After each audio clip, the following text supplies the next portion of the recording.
Oduu ajaa'ibsiisaa fi dinqisiisaa amanuu qaqqabeen Biraazilitti dubartiin tokko daa'imman lakkuu abbootii garaagaraatiif deesse. Biraazil keessatti haala addaa fi baay'ee hin baratamneen taateen addaa uumamee jira. Magaalaa Minooris naannoo Giyoos keessatti dubartiin umurii waggaa 19 daa'imman lakkuu yookaan twins deesse.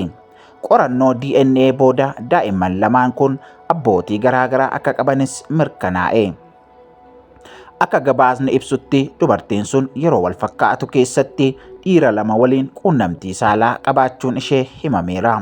Yeroo ulfaa'utti hanqaaquun lama qaama ishee keessaa bahee ispermiin dhiiraa garaagaraa lamaan walitti makamuun ilmaan lama garaagaraa uumaman jechuudha.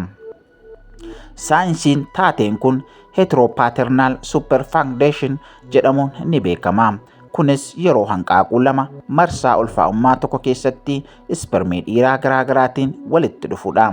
Taateen akkasii addunyaa irratti baay'ee muraasa qofaatu mul'ata. Ogeeyyiin fayyaa akka jedhanitti kun waan barames miti. Garuu tasa uumamuu akka danda'us ibsaniiru. Daa'imman lamaan kun amma fayyaa gaarii keessa akka jiran gabaafameera.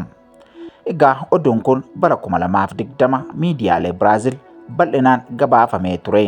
Amma ammoo akka fakkeenya saayinsii addaa fi haala jireenya namaa keessatti mul'atutti deebi'ees yaadatamaa jira. Egaa kun oduu dinqisiisaa fi ajaa'ibsiisaadha. Waan akkasii ni uumama jennee yaannes hin beeknu. Mee namoonni dhimma kanarratti maal jettu laata? Yaada keessanii fi waan keessanitti dhaga'ame miidiyaa kana jala seenaatii lafa komentiin jirutti komenti godhaa. Akkasumas immoo miidiyaa kanaaf haaraa kan taatan subscribe gochuun maatii keenya nuuf ta'a. Namoota biraafillee sheerii gochuun miidiyaan kun akka guddatu godhaa. Waaqayyo baraaf jireenya keessan haa eebbisu. Oduu garaagaraatiin hanga walitti deebinutti oolmaa gaarii qabaadhaa isiniin jenna. Yeroo gaarii isiniif haa ta'u. Eebbifamaa.